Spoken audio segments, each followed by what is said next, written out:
Okay, so we've just filmed the first episode of our new show, Grim and Perilous, for the Zweihander main Gauche Kickstarter. A lot of fun. Colin had to shoot off, but we thought we would have a little chat about it.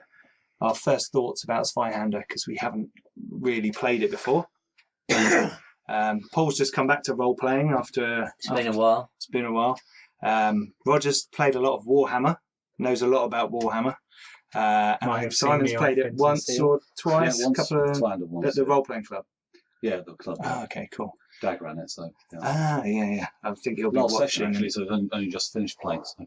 Oh, yeah. Cool. Yeah, I mean, I really enjoyed it. I had the experience of making the characters, which you guys didn't, because we were doing it over Facebook and trying to get it all ready for filming. Yeah, it was a bit of a last minute thing. Yeah. But the book is fucking huge. But no, I really, just from the first kind of impression, I really like it. It's got a really good mood. Obviously, the grim, dark adventures is kind of appealing back to the old school style type thing. But it's raining. It has to rain in this sort of setting. It's definitely got to rain. Absolutely. It's got to be, well, just shit, frankly. Yeah. It's good to start with someone being stabbed as well. Yeah. It's sort of like straight in Sets there. the tone, Yeah. doesn't it? Nice beginning to the story. I mean, that was the first part of that adventure and kind of snuck into part 2. So, you guys are doing well. We'll do like reward points and stuff next time. So I may amp that up slightly because it's a short. Is that the game's version of XP, I'm assuming? Yeah, reward points. You get them for, not for killing things, but for like playing your character, sticking to your alignment, doing different things, finding things out. And you're in the very cool character folios. You've got very cool. They are very cool. Honestly, Off camera, we were saying. Yeah, just before Pete decided that I should do a bit of filming, Yeah. we were actually just commenting about how cool these things are. Yeah. I mean, it's got reference guides, it's got armories, it's got notes for just your character. It's even got a space for house rules if you want to tweak things. And it's all quite. It's got a lot of space. It's got room for you. I often find a lot of character sheets are very small. I'm not sure how many boxes. pages Because it they're is. trying to fit something into 1 or 2 pages. But This it is sort kind of a small 15. book. It's lost. It's not a small thing, but Yeah. I'm not sure how much these are, but these are very, very cool. The one thing I thought when looking through this is it would be good to have a little skills summary, maybe, or a talent summary in there as well. It's got all your armory, all your weapons, their qualities. It's got things like qualities of weapons, Yeah. but yes, skill reference guides would be cool. But then It's even got this little section here for house rules. So if you all agree certain things happen, then you can keep a note of them there, and everyone agrees to them. So it's quite a cool little. I don't know how much these are, but if you're playing a long campaign, They're very worth it. They're like a few dollars, I think, on Drive-Thru RPG. Well worth it if you're planning on playing a campaign of this, which I'd recommend personally. Yeah, just from the first go. The first session I thought was really cool. The system's really, really good. Yeah. It's quite a big fan. I like what they've done with the bonuses on each of the stats. Yeah, so you've got your percentage. Skills are a lot your more bonus. narrowed down over some systems. Yeah. And I like that. Keeps it a bit easier. Yeah. A bit easier to manage. Yeah. There's not the some of them have like here's a list of skills, and there are other skills that aren't on here that you could get, and you have to write them on and add them in and all that kind of thing. Whereas these are all kind of detailed. Just probably can't see that clearly, I'm afraid. There. Yeah. So each attribute's got your score, your bonus, your skills. It's simple. It looks like between 4 and 8 skills roughly per attribute. Which, Yeah.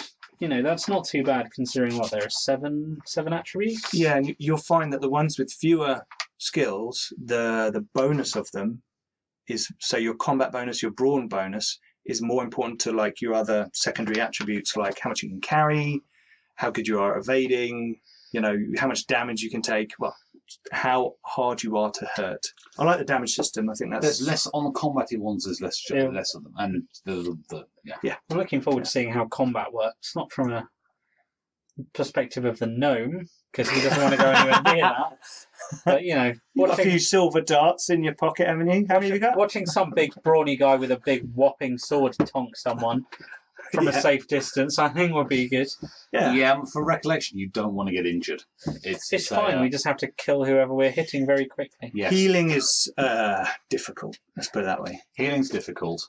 Combat can be a bit variable because you have the attack, and then the person gets a defense roll.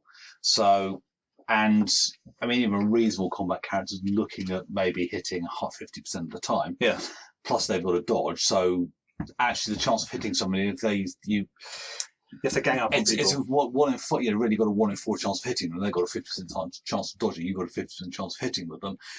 It can take a while to actually get them. So yeah, the 2-on-1, that's something really required. Otherwise, that does kind of make sense in the back and forth of one-on-one combat. It's similar in Warhammer Fantasy Roleplay, isn't it? It's there's a lot of with the dodging and the parrying, shield, and then there's 2 of us now. Right, you're dead. It's kind of I'm also interested to see how 4th edition Wifrup works, but yeah, definitely. But I have to say, I enjoyed it more than I thought I would. I mean, I was quite eager to play. Yeah. But I mean, it's always up for trying new things, aren't you, Roger?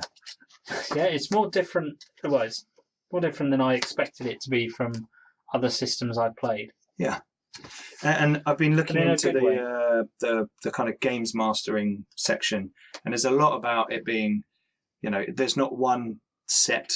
There is a world that you can play in, which is what we're playing in, and the adventures in the books are set in that world. But there's a lot in there about how you can apply this to different time periods in history or different settings, which is really cool. That kind of advice and help.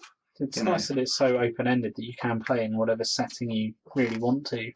Yeah. So if you wanted to do a Witcher role play or whatever, something. I think Daniel put a tweet out showing a picture of Witcher and Zweihander and was like, this looks like a perfect match. Kind of thing. I know he's looking to get someone on board to help him develop a Western game. I am in. That sounds awesome. I'm tempted to sort of reach out and maybe share a few ideas. Yes, but, do that. But I was thinking something more slightly touching on the sides of Dark Tower. The gunslinger and that kind of thing. So you can have a little bit of magic-y world in there. Ooh, a bit like Shadows of Brimstone with sort of the weird wibbly combined with... I don't think you'd have to change as much for that. No. You have to change the gun... One or two skills. Flintlocks rather than Derringers. Exactly. If that happens, we so need to play that. Oh, yeah, that would be cool. It's purely right in the setting, I think, rather than only tweaking. There'd be a few... Repeating rifles might complicate combat. It might be. Well, I mean, I suppose you could do it like if you get... I mean, I'm assuming it's like an attack characteristic or something somewhere. No, not like number of... There is, I suppose, you get talents, which mean you could multi-shot things. Things like that. I think you'd need to look at the skills, maybe change 1 or 2 of those based on the setting and your professions. But I think, it could be really interesting to think about. I mean, most of the fellowship stuff would all count. I mean, most of these would all count. I mean, I mean, the core skills. No, really cool. Really enjoyed it. Yeah, lots definitely. of fun. I mean, the book does look daunting, but it actually has a very useful index. It does. Which, from any of you that have played many roleplay games, know is actually quite rare. Well. It is rare. There's a reference in the character index at the beginning, which is still quite a big index, but it does have... So it's got everything from like skill tests, criticals, where to find... Where is that? Even stuff like suffocation it covers.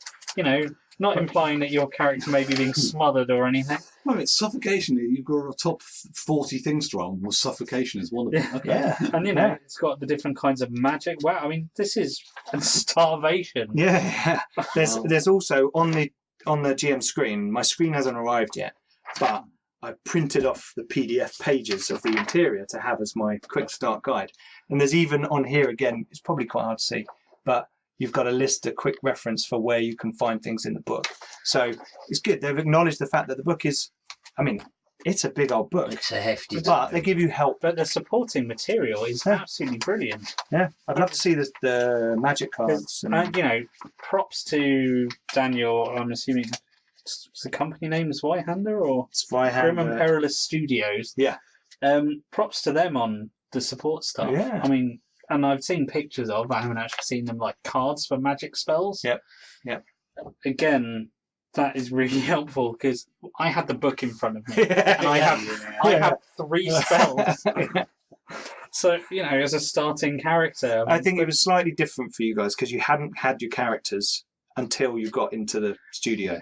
Yeah, so you need to learn.